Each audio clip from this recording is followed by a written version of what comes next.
Hi guys, welcome back to Star Soap's channel. How are you today? I'm doing good. Today I'm going to be making another soap in collaboration with the YouTube soap collaboration group, and this one is going to be called Flower Power. That's right, groovy baby, yeah. So for the Flower Power, we could choose any flower we wanted to celebrate, and I thought I would choose something unique to New Zealand, and I chose the kowhai flower, which is a beautiful yellow flower, and we have a beautiful kowhai tree in our backyard. And I'm also going to celebrate the kawa leaf. So we're celebrating kawa and kowhai in today's Flower Power soap. So if you want to, you can check out all the other videos. There's going to be heaps of them, of different flower inspired themed soaps. And without any further ado, let's go and make it. Well, alrighty then. First things first, we need to add our cooled oils and cooled lye solution together. We actually have goat's milk in here, which is why I'm giving it a really nice blend before I add any of my lye solution. I like to add my goat's milk in frozen form to my hot oils, blend it all together and let it all cool down to room temperature, and then I can add my room temperature lye, and I don't get as much of the browning or any of that kind of nasty ammonia smell you can sometimes get when the combination of the lye hits the goat's milk, all those natural sugars and everything, and there can be a reaction, but I find that I can manage and control it by keeping it all nice and cool, and that way I can make lovely luxurious goat milk soap, which basically all my soaps have goat's milk in them nowadays. I don't know if you guys knew that. I have one vegan soap and all the rest have goat's milk because I love it with the goat's milk. It is so creamy and nourishing. So I'm bringing it to a light trace here, and I'm actually trying to go to somewhere between a light and medium. I do not want really watery runny soap here because I'm hoping to layer up in my design. So I'm adding a whole bunch of soap into this jug that I have prepared with kawa leaves that I have dried, then ground into sort of a powder, and I've also got some green oxide and some green mica to help really punch up the green colour, even though the kawa leaves do provide a light green on their own. I'm adding cedarwood essential oil now, and I'm also going to add a little bit of a fragrance called oak moss and amber. Now I picked that up in my most recent Treats and Tat, and I'll leave a link below to that video in case you missed it. And this fragrance, I did not like the way it smelled out of the bottle. I thought it smelled like a man fragrance and not natural like I was hoping for. But in this final soap, I love the way it smells, and I totally intend to use it again for this type of soap. It is not the same as that bushwalk that I had, but I like it, and it's called Oak Moss and Amber. You can get it from Zen Designs. They're here in New Zealand, and it is very stable in the cold process soap. I'm happy to announce it does not discolour, it does not speed up the trace, and it smells fantastic. So tick tick tick. I've got some yellow oxide here that I'm mixing into some soap because one of the rules of this collaboration soap was that it must include the colour yellow and or green, I think. And that's, I mean, I already have green because kawa, but the yellow was one I was trying to figure out how to incorporate it.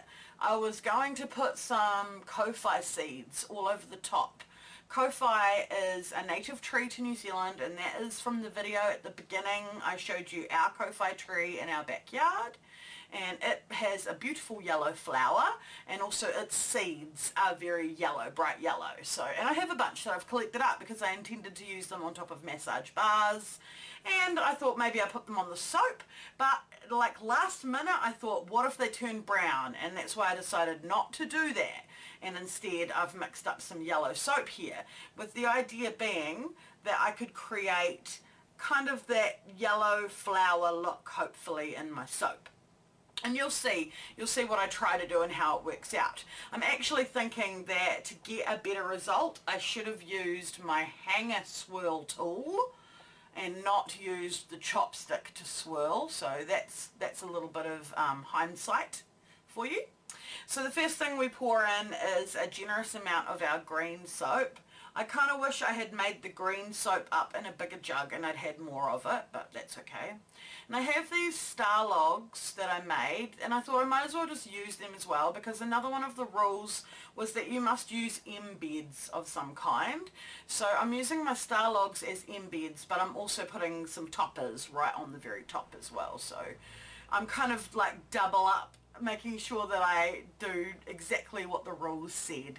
So this soap, this Flower Power soap collaboration, you were allowed to use any flower that you wanted, and I wanted to just go with kawa kawa because I knew I needed to make more kawa kawa soap anyway, but I thought the combination of kawa kawa and kowhai was quite special because they're both unique, native to New Zealand, and you guys might not have heard of them, so you know. So I'm trying to very carefully pour my white here and my yellow, because I have this vision in my mind of a mostly green soap with this sort of yellow flowers with a white background. That's sort of what I was trying to achieve. I'm a huge fan of Ione Eve. I don't know if you've heard of her, but she's another soap maker, and she made a rose soap that I have admired for years, with just a beautiful swirl. It seems so simple, but the way she did it, she made gorgeous floral design in the soap. I have often dreamed about this soap, guys. So I was trying to maybe make something a bit like that here. My soap mold is also a lot smaller, I've realised, than a lot of my international soap making friends. I'm working in quite a narrow space, and that can limit my creativity a little bit, which is kind of annoying. So it's definitely something to think about, investing in a wider mold. But you kind of get used to the molds. Well, I have. I've gotten used to my molds. They used to drive me crazy in the beginning, and now I know them, and I feel like I can work it to my advantage. So it's kind of hard once you've mastered something, but I definitely want to try, just for a creative purpose, to make a bigger soap. I also think that consistency is good in your products, and therefore all my soaps are the same size, and that's consistent. So yeah, that's the pros and cons of soap bars, but I like my size. I like the way it feels to hold it in the shower and everything like that. So the last of the green soap is going on the very top now, and I'm just going to try to make it like cover it up, seal it in, if you will. I'm trying to seal the design in there so you don't know what's hiding underneath. And here we have my beautiful toppers. They are tiki faces. They have their tongue out, which is known as pukana. It's a sign of strength. But it's also, I think, a way to ward off danger. So the Maori people, if they thought they were under attack, they would sort of stick their tongues out and scare people. It looks a bit scary. I know my kids do it. The boys do it at the end of the haka. When they're doing kapa haka, they do this sort of pukana. They all stick their tongues out. It's quite adorable. Anyway, so here we have the completed soaps, and I'm really chuffed with them. I have not been making much soap lately. As you would have noticed, there haven't been very many videos. There hasn't been a lot going on because I have been focused on my daughter's teeth and trying to fundraise and get her the orthodontic treatment she so desperately needs. So there will be a link below to our Give a Little page, and if you wouldn't mind sharing it on your social media, or if you can, donating even $1, every little bit helps. We are trying to raise $9,000 currently, and that is for her twin block appliance and then for braces beyond that. So she'll wear the twin block appliance for 1 year and then move into fixed braces as long as she doesn't require a surgery. That's all. Yeah, that's all that's been occupying my thoughts. It's all that I've been focused on, and unfortunately Star Soaps has kind of gotten left behind a little bit. So it is wonderful to get back out in my soap room, and I love the way these soaps smell. Curing away, it's like sweet and earthy, and quite a beautiful smell to represent kawa, which I personally find has quite a sweet and earthy smell to it anyway. As you can see, my little yellow flowers haven't quite worked out, but if you Google the Ko-Fi flower, you will see that it is a rather strange shape anyway. It's kind of a bell shape, and I think some of my swirls do represent that Ko-Fi flower, so that's cool. I really love this soap. I can't wait to use a bar of it myself once it's finished curing. It's out there curing right now, and I go and check on it daily, my little soapy babies. And I would like to do another big shout out to Renee Cormelis, who is the organiser of our YouTube collaboration group. Once again, you have inspired me to get back into the soaping saddle, and I am so happy to be there, girlfriend. I have been out there making bath bombs and lip balms, and next up is more kawa balm, and then after that I'm going to try my hand at making some geode bath bombs. So I will make a video of the geode bath bombs, and I will make a video for my upcoming soaps.